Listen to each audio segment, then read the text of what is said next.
Chapter 3 of The Silver Chair, The Sailing of the King.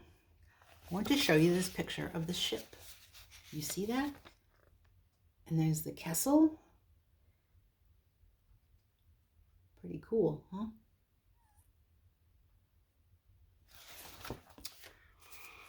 What made Scrub look so dingy, and Jill too, if she could only have seen herself, was the splendor of their surroundings. I had better describe them at once. Through a cleft in those mountains which Jill had seen far inland as she approached the land, the sunset light was pouring over a level lawn. On the far side of the lawn, its weather vanes glittering in the light, rose a many-towered and many-turreted castle, the most beautiful castle Jill had ever seen.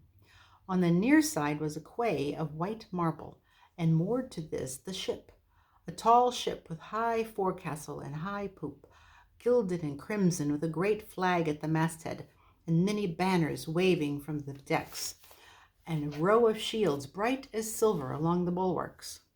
The gangplank was laid to her, and at the foot of it, just ready to go on board, stood an old man. He wore a rich mantle of scarlet, which opened in front to show his silver mail shirt. There was a thin circlet of gold on his head. His beard, white as wool, fell nearly to his waist. He stood straight enough, leaning one hand on the shoulder of a richly dressed lord who seemed younger than himself, but you could see he was very old and frail. He looked as if a puff of wind would blow him away, and his eyes were watery. Immediately in front of the king, who had turned around to speak to his people before going on board the ship, there was a little chair on wheels, and harnessed to it a little donkey, not much bigger than a big retriever. In this chair sat a fat little dwarf. He was as richly dressed as the king, but because of his fatness and because he was sitting hunched up among the cushions, the effect was quite different. It made him look like a shapeless little bundle of fur and silk and velvet. He was as old as the king, but more hale and hearty, with very keen eyes. His bare head, which was bald and extremely large, shone like a gigantic billiard ball in the sunset light. Further back, in a half circle, stood what Jill at once knew to be the courtiers. They were well worth looking at for their clothes and armor alone. As far as that went, they looked more like a flower bed than a crowd. But what really made Jill open her eyes and mouth as wide as they would go was the people themselves. If people was the right word, for only about 1 in every 5 was human. The rest were things you never see in our world: fauns, satyrs, centaurs. Jill could give a name to these, for she had seen pictures of them. Dwarfs, too. And there were a lot of animals she knew as well: bears, badgers, moles, leopards, mice, and various birds. But then they were so very different from the animals which one called by the same names in England. Some of them were much bigger. The mice, for instance, stood on their hind legs and were over 2 feet tall. But quite apart from that, they all looked different. You could see by the expression on their faces that they could talk and think just as well as you could. Golly, thought Jill, so it's all true. But next moment she added, I wonder, are they friendly? For she had just noticed on the outskirts of the crowd 1 or 2 giants, and some people whom she couldn't give a name to at all. At that moment, Aslan and the signs rushed back into her mind. She'd forgotten all about them for the last half hour. Scrub, she said, whispering and grabbing his arm. Scrub, quick, do you see anyone you know? So you've turned up again, have you? Said Scrub disagreeably, for which he had some reason. Well, keep quiet, can't you? I want to listen. Don't be a fool, said Jill. There isn't a moment to lose. Don't you see some old friend here? Because you've got to go and speak to him at once. What are you talking about? Said Scrub. It's Aslan, the lion, says you've got to, said Jill despairingly. I've seen him. Oh, you have you? And what did he say? He said the first person you see in Narnia would be an old friend, and you got to speak to him at once.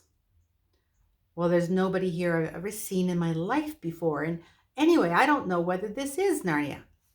I thought you said you'd been here before, said Jill. Well, you thought wrong then. Well, I like that. You told me. For heaven's sake, dry up, and let's hear what they're saying. The king was speaking to the dwarf, but Jill couldn't hear what he said. And as far as she could make out, the dwarf made no answer, though it nodded and wagged its head. Then the king raised his voice and addressed the whole court, but his voice was so old and cracked that she could not understand the speech, especially since it was all about people and places she'd never heard of. When the speech was over, the king stooped down and kissed the dwarf on both cheeks, straightened himself, raised his right hand as if blessing, and went slowly and feebly up the gangway and onto the ship. The courtiers appeared to be greatly moved by this departure. Handkerchiefs were got out, sounds of sobbing were heard in every direction. The gangway was cast off, trumpets sounded from the poop deck, and the ship moved away from the quay. It was being towed by a rowing boat, but Jill didn't see that. Now, said Scrub, but he didn't get any further because at that moment a large white object, Jill thought for a second that it was a kite, came gliding through the air and alighted at his feet. It was a white owl, but so big that it stood as high as a good-sized elf. It blinked and peered as if it were short-sighted, and it put its head on one side and said in a soft, hooting kind of voice, "Hoo-hoo, hoo-hoo, who are you two?" "My name's Scrub, and this is Pole," said Eustace. "Would you mind telling us where we are?" "In the land of Narnia, at the king's castle of Cair Paravel." "Is that the king who's just gotten on the ship?" Too true, said the owl, sadly shaking its head. "But who are you? There's something magic about you, too. I saw you arrive. You flew. Everyone else was so busy seeing the king off that nobody knew, except me. I happened to notice you. You flew." "We were sent here by Aslan," said Eustace in a low voice. To-hoo, said the owl, ruffling its feathers. "This is almost too much for me. So early in the evening, I'm not quite myself till the sun's down." "And we've been sent to find the lost prince," said Jill, who had been anxiously waiting to get into the conversation. "Well, it's the first I've heard about it," said Eustace. "What prince?" "You had better come and speak to the Lord Regent at once," it said. "That's him, over there, in the donkey carriage, Trumpkin the dwarf." The bird turned and began leading the way, muttering to itself, "Hoo, what to do? I can't think clearly yet. It's too early." "What is the king's name?" asked Eustace. "Caspian the 10th, said the owl, and Jill wondered why Scrub had suddenly stopped short and turned an extraordinary red color. She thought she had never seen him look so sick about anything. But before she had time to ask any questions, they had reached the dwarf, who was just gathering up the reins of his donkey and preparing to drive back to the castle. The crowd of courtiers had broken up and were going in the same direction, by ones and twos and little groups, like people coming away from watching a game or a race. "To-hoo, Lord Regent," said the owl, stooping down a little and holding its beak near the dwarf's ear. "Eh? What's that?" said the dwarf. "Two strangers, my lord," said the owl. "Rangers? What do you mean?" said the dwarf. "I see two uncommonly grubby man cubs. What do they want?" My name's Jill," said Jill, pressing forward. She was very eager to explain the important business on which they had come. "The girl's name is called Jill," said the owl, as loud as it could. "What's that?" said the dwarf. "The girls are all killed? I don't believe a word of it. What girls? Who killed them?" "Only one girl, my lord," said the owl. "Her name is Jill." Speak up, said the dwarf. "Don't stand there buzzing and twittering in my ear. Who's been killed?" "Nobody's been killed," hooted the owl. "Who?" "Nobody." All right, you needn't shout. I'm not so deaf as all that. What do you mean by coming here to tell me that nobody's been killed? Why should anyone have been killed?" "Better tell him I'm Eustace," said Scrub. "The boy's Eustace, my lord," hooted the owl as loud as he could. "Useless?" said the dwarf irritably. "Well, I dare say he is. Is that any reason for bringing him to court, eh?" "Not useless," said the owl. "Eustace." "Used to it, is he? I don't know what you're talking about, I'm sure. I tell you what it is, Master Glimfeather. When I was a young dwarf, there used to be talking beasts and birds in this country who really could talk. There wasn't all this mumbling and muttering and whispering. It wouldn't have been tolerated for a moment. Not for a moment. Sir, Eumass, my trumpet, please." A little fawn, who had been standing quietly beside the dwarf's elbow all this time, now handed him a silver ear trumpet. It was made like the musical instrument called a serpent, so the tube curled tightly around the dwarf's neck, and he would stick one in his ear, and then it opened up for people to talk into. While he was getting it settled, the owl Glimfeather suddenly said to the children in a whisper, "Ooh, my brain's a bit clearer now. Don't say anything about the lost prince. I'll explain later. It wouldn't do, to who, or what to do." "Now," said the dwarf, "if you have anything sensible to say, Master Glimfeather, try and say it.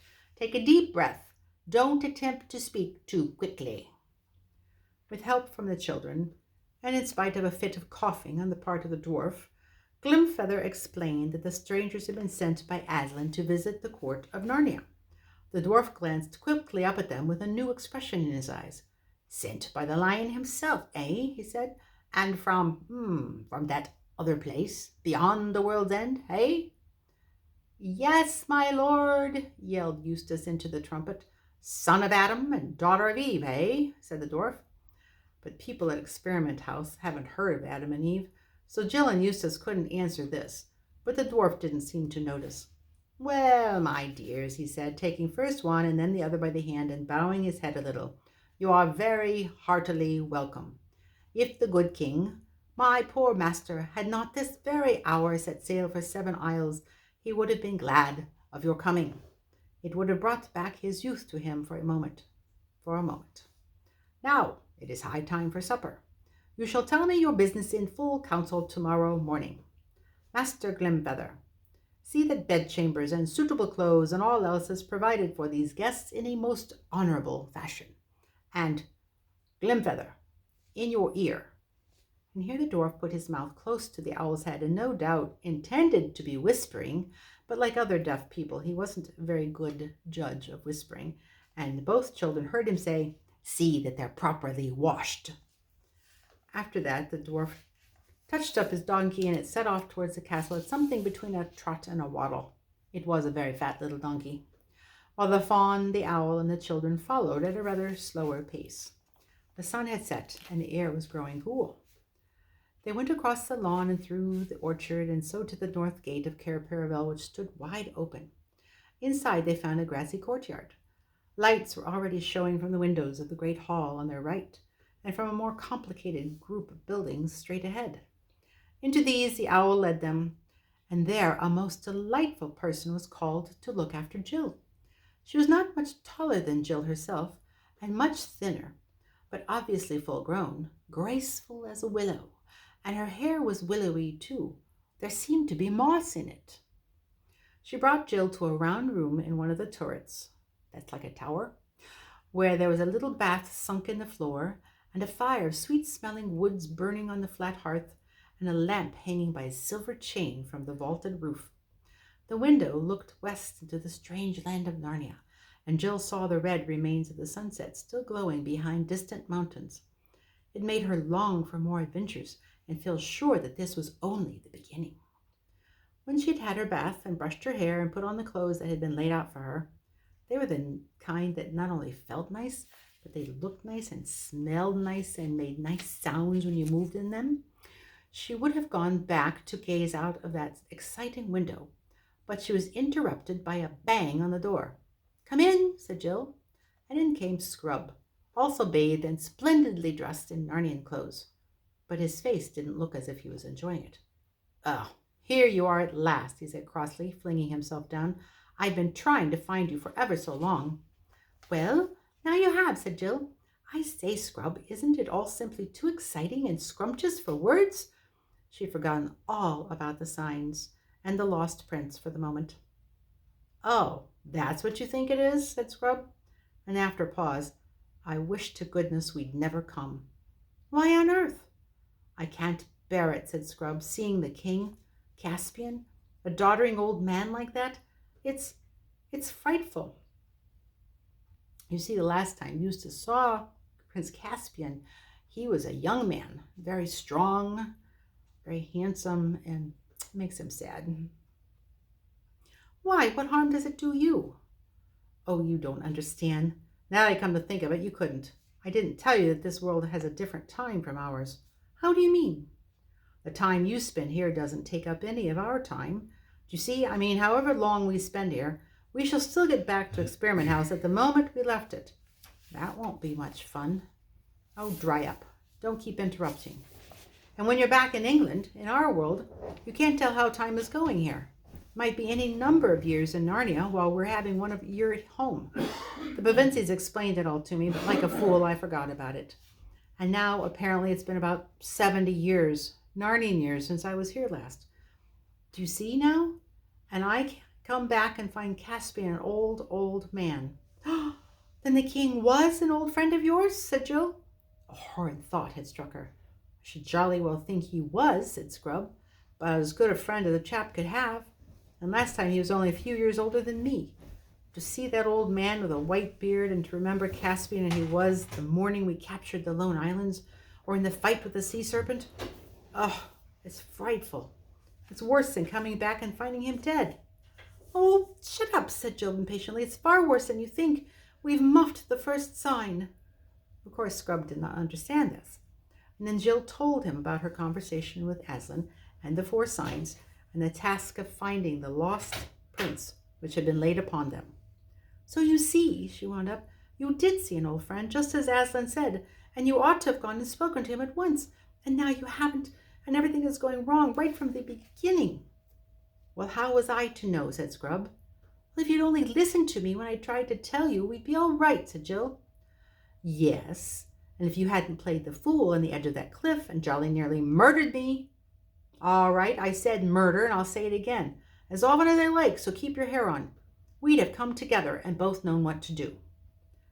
I suppose he was the very first person you saw, said Jill. You must have been here hours before me. Are you sure you didn't see anyone else first? I was only here about a minute before you, said Scrub. He must have blown you quicker than me, making up for lost time, thanks to you. Don't be a perfect beast, Scrub, said Jill. Hello, what's that? It was the castle bell ringing for supper, and thus what looked like turning into a first-rate quarrel was happily cut short. Both had a good appetite by this time. Supper in the great hall of the castle was the most splendid thing either of them had ever seen, for though Eustace had been in that world before, he had spent his whole visit at sea, and knew nothing of the glory and courtesy of the Narnians at home in their own land. The banners hung from the roof, and each course came in with trumpeters and kettle drums. There were soups that would make your mouth water to think of, and the lovely fishes called pavenders, and venison, and peacock, and pies, and ices, and jellies, and fruit, and nuts, and all manner of wines and fruit drinks. Even Eustace cheered up and admitted this was something like. And when all the serious eating and drinking was over, a blind poet came forward and struck up the grand old tale of Prince Cor and Erebus and the horse Bree, which is called The Horse and His Boy, and tells of an adventure that happened in Narnia and Calormen and the lands between in the Golden Age, when Peter was High King in Cair Paravel. I haven't time to tell it now, though it's worth listening to. When they were dragging themselves upstairs to bed, yawning their heads off, Jill said, I bet we sleep well tonight, for it had been a full day, which just shows how little anyone knows about what is going to happen next.